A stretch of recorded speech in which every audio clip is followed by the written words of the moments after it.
Kanchipuram Varamahalakshmi Silks, the Grand Banarasi Mela. First time ever in Hyderabad starting from November 1st. Ayodhya Ramayya cinema release అయిన తర్వాత ఆ సినిమాకి ఆయన కూడా ప్రొడ్యూసర్గా చేశారని చెప్పి విన్నాను. ఆ సినిమాలో తన షేరు మిగిలిన డబ్బులతో ఇప్పుడు ఉండే ఇల్లు కొన్నారు. ఇండస్ట్రీలో ఎవరు వచ్చినా సరే ఇది మహేష్ ఇల్లు, ఇది మహేష్ ఇల్లు అని చెప్పేవారట. అవునండి. ఎందుకంటే ఆ ఇల్లు గృహప్రవేశం రోజు అండి, ప్రెస్ వాళ్ళందరూ వచ్చారని అందరూ కూడా చెప్పారు, ఇగో ఈ డైరెక్టరే మీరు అన్నారు. దానికి ఒక స్టోరీ ఉంది సార్ ఆ ఇంటికి కూడా అండి. నేను ప్రేయస్ రవి సినిమా చేస్తున్న టైంలో ఆయన డైరెక్టర్ సాగర్ గారి ఒక సినిమా ఉండేదండి. ఆ సినిమా షూటింగ్ చేస్తున్నట్టు నా ఇంట్లో. ఆయన డేట్స్ కోసం ఓటర్ కలడం కోసం శ్రీహరి గారు ఉంటున్న ఇల్లు షూటింగ్లు ఇచ్చేవారు ఇల్లు.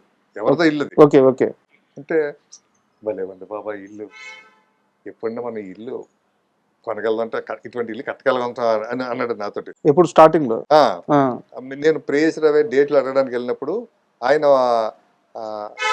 సినిమా అంటే సాగర్ గారి సినిమా సార్, డైరెక్టర్ సుమన్ గారి హీరో అండి. ఆ సినిమా షూటింగ్ జరుగుతుందండి. నువ్వే కొనొచ్చేమో కదా బాబు, దాని ఏమంతా 2-3 సినిమాలు టప్ హిట్లు పడితే ఏమంతా టప్ని కొంటావు అంటే ఆ కోర్టు ఎంత ఉంటుంది ఇది అన్నట్టు, 1.5 ఎంత ఉంటుంది అన్నట్టు. ఏముంది నీకు లెక్క ఏముంటుంది, డబ్బులు వస్తే తెలియదు కదా అన్న. అదే మాట నాకు చాలా నువ్వు అన్నాయి మహేష్ ఆ రోజు బాబాయ్ అదే ఇల్లు కొని పడదబ్బా మనం. నా మైండ్లో అలా ఉండిపోయింది, మనం అనుకున్న టైం అలాగే అనుకుంటా. అది కూడా నీ సినిమా డబ్బులతోటి నువ్వు డైరెక్ట్ చేసిన సినిమా. ఆ సినిమా ఆయన ప్రొడ్యూసర్ అండి, అయోధ్య రామయ్య అండి. వేరే ఆయన ఉన్న ప్రకాష్ రెడ్డి గారు ఉన్నారు, ఆయన తక్కువ పార్ట్నర్, షేర్ ఎక్కువ.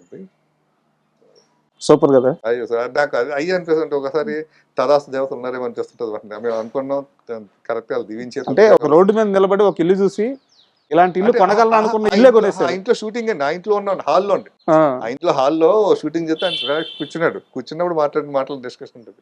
అండ్ ఫైనల్ గా అంటే ఇంకొక క్వశ్చనే శ్రీహరి గారి గురించి.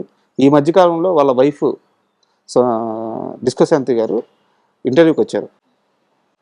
మా ఆయన చనిపోవడానికి కారణం చుట్టూ ఉన్న స్నేహితులే, ఆయనకి ఆరోగ్యం బాగలేదని తెలిసినా సరే వాళ్ళు ఆయన్ని మిగతా పార్టీలకు కానీ మిగతా అలవాట్లకు కానీ దూరంగా ఉంచలేదు. వాళ్ళు ఆయన్ని అలవాటు చేసి దానికి వ్యసనం చేసేసి ఆయన చనిపోవడానికి కారణం చుట్టూ ఉన్న స్నేహితులే కారణమయ్యారు, అండ్ డాక్టర్ల తప్పు కూడా కారణం అని చెప్పేసి ఆమె ఒక స్టేట్మెంట్ ఇచ్చారు. మీరు ఆ టైంలో శ్రీహరి గారు చనిపోయిన టైంలో మీరు ఆయన టచ్లో ఉన్నారా? అసలు శ్రీహరి గారి మరణం చుట్టూ ఏం జరిగింది? అంటే సార్ పాపం ఆయన హెల్త్ ఎప్పుడు పట్టించుకోలేదు సార్. అంటే ఇప్పుడు తన బాడీ బాగా గట్టిగా ఉంటుంది కదా సార్, అలా ఉండేవాడు కదా. అటువంటిది నేను ఒకరోజు నైట్ ఆయన మగధీర సినిమా అండి, Magadheera cinema super duper hit అయిందండి. అయిన తర్వాత చాలా ఆయనకి ఎనలేని పేరు తీసుకొచ్చింది ఆ పేరు మగధీర సినిమా.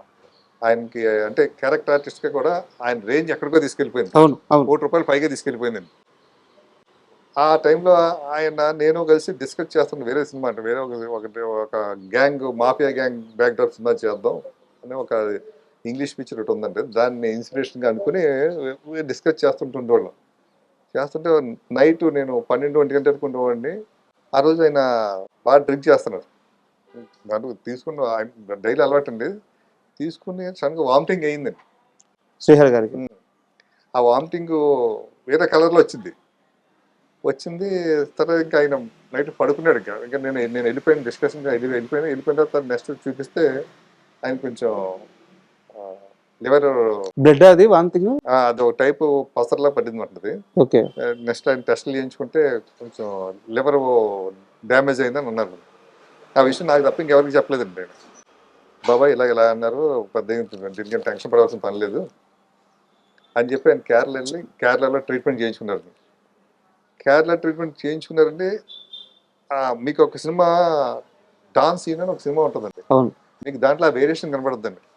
ఒక షెడ్యూల్ అంతా బాగుంటాడండి, నెక్స్ట్ షెడ్యూల్ వేరే దాంట్లో చూసేటప్పటికి సన్నగా ఉంటాడు. కేరళ వెళ్ళేటప్పటికి కేరళ ట్రీట్మెంట్ చేయించుకున్నారు. ఆయన మొత్తం ఒకేసారి ఒక 20 కేజీలు డ్రాప్ అయిపోయాడు. అయినా కూడా బాగుంది అంటుంటే తప్పితే ఆయన ఏంటంటే దాచిపెట్టుకున్నాడండి. ఆయన హెల్త్ విషయం దాచిపోయిన అంటే ఆయన ఒంట్లో బాగున్నట్టు చేసుకున్నాడు అందరి దగ్గర.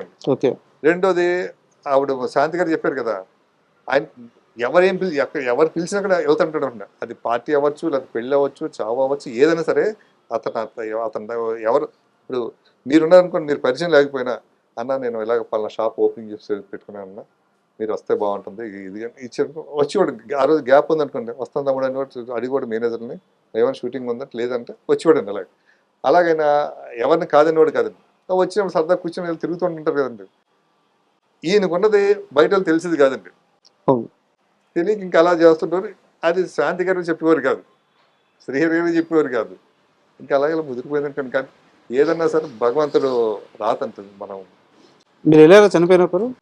నేను దగ్గర ఉన్నాను. దగ్గర ఉన్నారు. ఆయన చనిపోయిన తర్వాత నాకు ఫస్ట్ అక్కడి నుంచే కాల్ వచ్చిందండి, బాంబే నుంచే కాల్ వచ్చింది.